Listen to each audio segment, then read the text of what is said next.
Hi guys, it's Andy Wood. Normally I do videos for gameplay. So this is kind of new for me. I've done a couple DIYs when I was creating a little tiny workbench for my job site table saw there. But this is my first attempt of making a cabinet for the garage. The garage was built in the early to mid 70s. It's all brick except for, of course, the framing of wood. So I'm trying to add some organization. I have a wall of French cleats behind me, and that's how I'm going to hang this first cabinet. And hopefully it works. So as you can see, I only got one real workbench. Otherwise I have to use the floor. And it's 2 feet by 4 feet. So it gives me ample working space. But I want more. So this is why I'm trying to make cabinets. So hopefully I can get a little bit more organized and be able to have repeatable workflows and, you know, all the stuff that everyone should have when it comes to a workspace. Now I do apologize. I'm a little nervous doing this because I've never really sat down and spoke to a video of me doing something I'm not quite comfortable. Well, I'm okay doing it. It's just not quite my wheelhouse. And you're going to see me do a few sketchy things. And I do apologize if it throws people into a safety frenzy, but I promise I'm going to get better. I just have to get more organized, and this is my first attempt. So as you can see here, I'm just breaking down some plywood I got from my local lumber yard. I did not go to the big box stores because I'd rather go local than, you know, big corporation. And this is Baltic birch plywood. Now it's not the really expensive Baltic birch because A, I didn't want to spend that much money on something I'm not familiar with. These cabinets, like I said, are going to go on some French cleats that are behind me there, but right behind me is actually the electrical panel, and then above me, of course, is a garage door. And so what I'm measuring is to make sure I start the cabinet at the top of a cleat and that it will have support to a bottom cleat and doesn't get in the way of the support of the garage door open. So that you'll see me do that several times through here. And I do realize that I could set my table saw for the cut I want to do and then cut it. But I still want to make sure through checks and double checks that I have a line to look at, check the blade, make sure, you know, everything is right to the best of my ability. And I do have a question here for those that are actually watching this very painful process. The kerf of a blade, now I understand what that means. And I understand that some blades could have a thicker kerf than others. So my question is, when I make a measurement and I want to cut, do I want, like for instance on the table saw, if I want to keep both pieces, I'm assuming I want to go down the middle so they're going to be evenly split. But if I want to keep just the material to the right, does that mean I want the line to the right or to the left of the blade? So I just kind of have this philosophy of, if I don't get it 100% straight, but I get it pretty close, that's going to be good enough for me. So I'm not making fine furniture. I'm just trying to create a cabinet.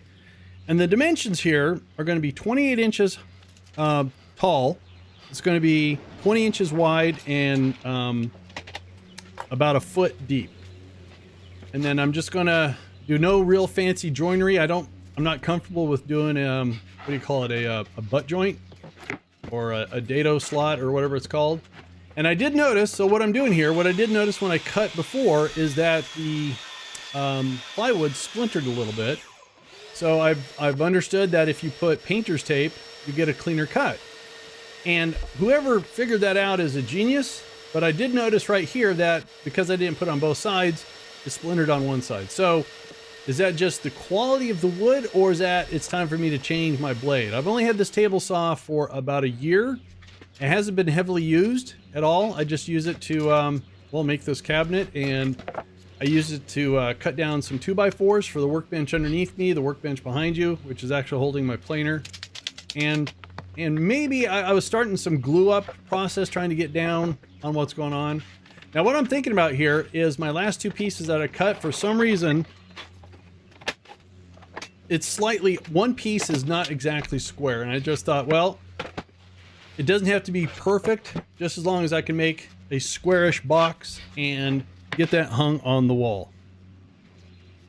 So anyway, so I got my sides and I got my tops and my bottoms, and here I'm just looking at the difference, and it wasn't that bad, not really.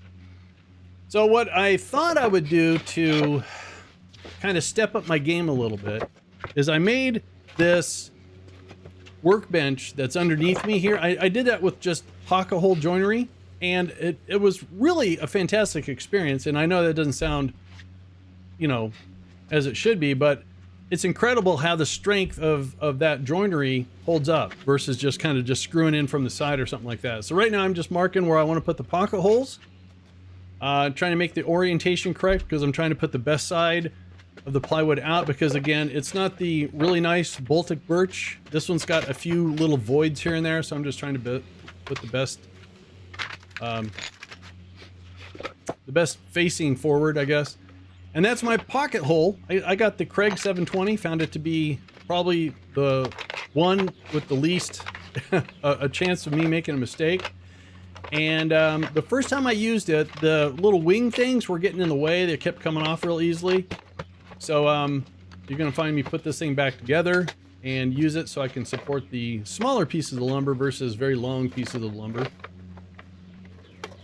And it's amazing how this works, because this is the one that no matter what size wood you put in there, when you cinch down on it, it automatically does it.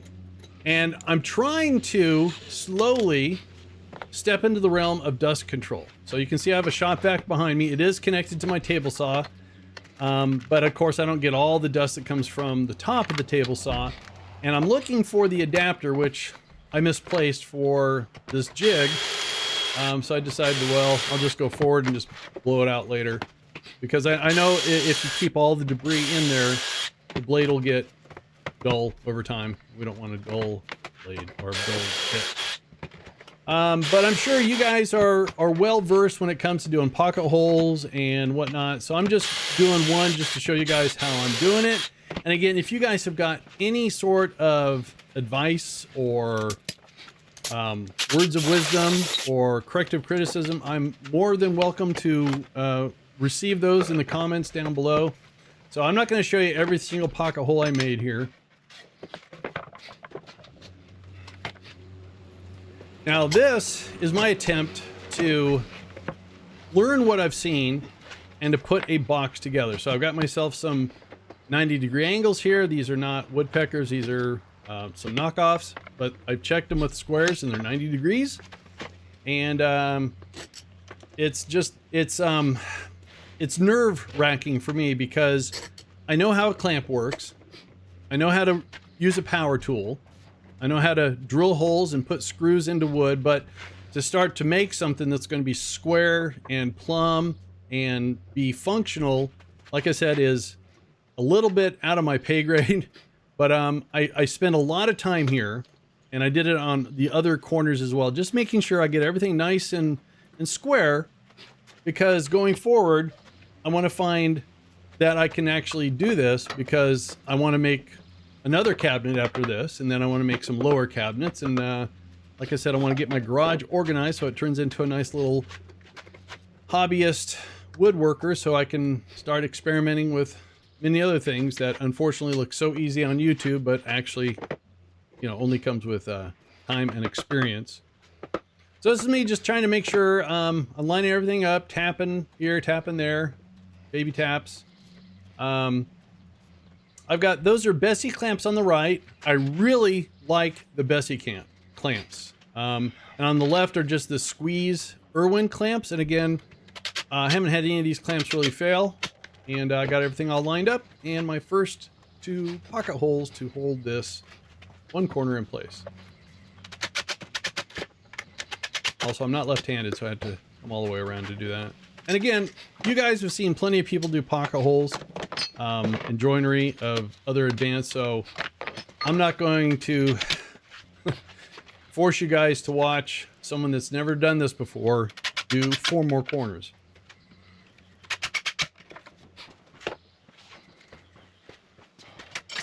Look at that. It's my very first corner and I'm checking it and thumbs up. Yay.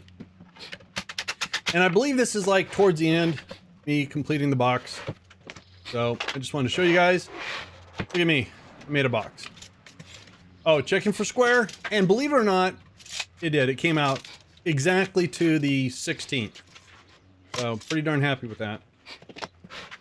So the next step here is to make a back for it.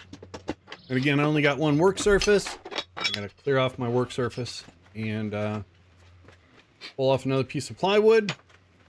And you know, going through grade school, middle school, high school, all the colleges, doing fractions never really came natural, but you can always figure it out because you got to use fractions in cooking and everything else. But making sure I measure correctly and finding the best way to cut it accurately takes it like to a whole new level. And I'm sure some of you that were first starting off might think like that also, but you know, I got a table saw that has only so much, well, it doesn't have any in feed, but I have a little bit of out feed. And I just want to make sure that I can get the most out of what plywood I have so I can make something fairly decent. And I think it's going to turn out okay. Now, what I was doing with the carpenter square is because I cut these sheets down at the lumber yard, I just want to make sure I found a good factory edge. So that way when I cut it on the table saw, I can use the right edge versus my cut with the skill saw, because again, not quite 100%, but I get close, but I just want to make sure that it's not a trapezoid versus a square. So my idea here is to cut off the piece I don't want and keep the other piece. So, and since I can't do, how do I want to word this? Since I can't do it I can't do a 24-inch cut because I don't have enough room on the right-hand side. I'll just do the excess of 20 inches. I say 20 feet, I meant to say 24 inches. So doing a 20-inch offcut that won't become part of the cabinet was easier to justify than trying to do it with a skill saw.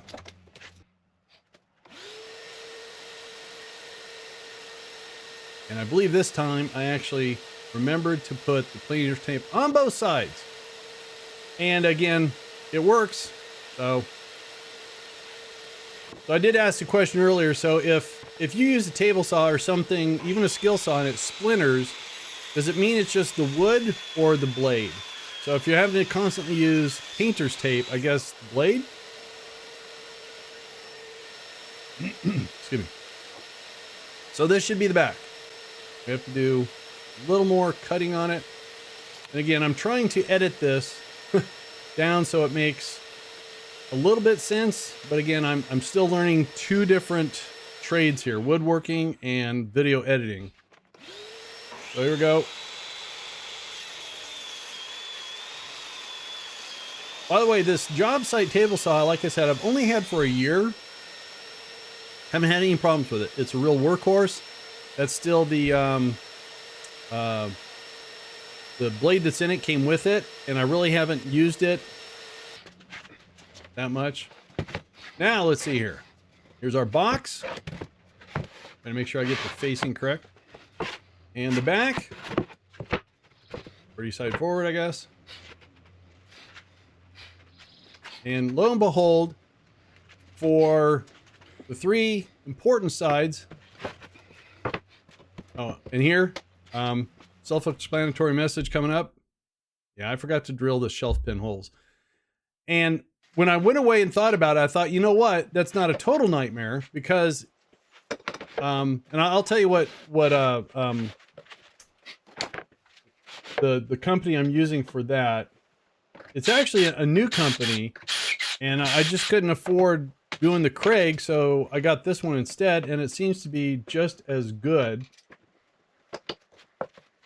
Knowing that I can still do the shelf pins, even though the back's not on there, actually made me feel pretty good instead of having to take it all apart, do the shelf pins, and put it all back together. So the shelf pin jig is from a company called Going Make. I like it because it's all metal, and I didn't want you guys to endure the entire painstaking process of me doing all the holes for the shelf pins. But believe it or not, I only had one mistake. I started on the wrong end, and I had to go through and fill them with some wood filler, let it dry overnight, and fill in, and I was able to be still utilized. So, oh, right here, I'm doing something I saw in a video. Someone taking a T-track ruler and finding the middle of the plywood, the short side, and then that way I can mark where I want to put my screws. I tell you what, when I watch a lot of these influencers and other people that have been doing this for years, when they do this so-called marking or scrying, they make it look so easy compared to it. But I got my lines. I know where I can do my screws without busting through the side or anything like that. And I think I did a pretty good job because I have a hole punch, so my bit won't wander. And I'm using number 8 1 1/4 inches to go from the back to the sides.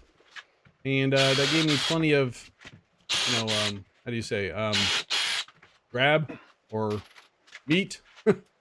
And it worked out pretty good. I ran into a weird little alignment issue, and I think it had something to do with the one side piece just being a little bit hair shorter than the other one. But what I've learned is that you can kind of force the wood to bring everything to square, and that was the problem I was having here. So I used some clamps to make sure everything stays tight, because when I would put the screw in, it would pull a little bit, and that worked out real well.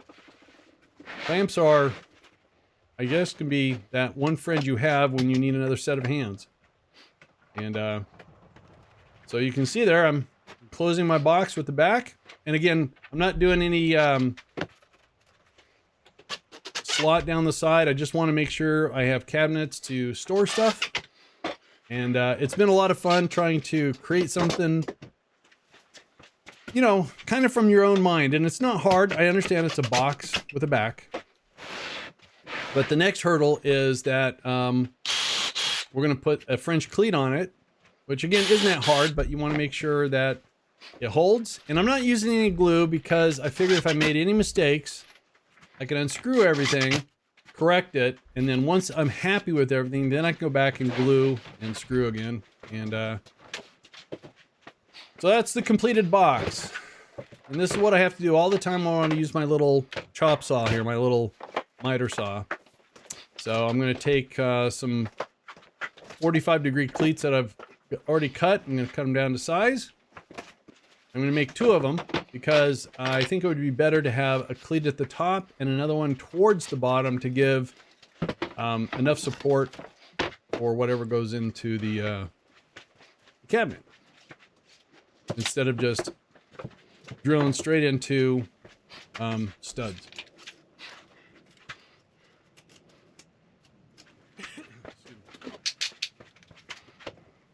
And this is the next day. The day before, I did have the garage door open, but it's raining, so that's why there's not as much natural light coming in.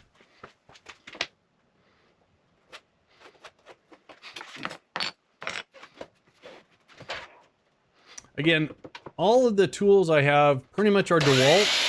It kind of makes sense to stick in the same family until I get better, and I think I need to get something different. But when it comes to the power tools, the only exception I have is a Ryobi, and that's for the lawnmower and trimmer. So everything else uses the same battery family here. So I just kind of creeped up on what I was looking for 20 inches. That was the width, and I made another one. You guys need to endure that.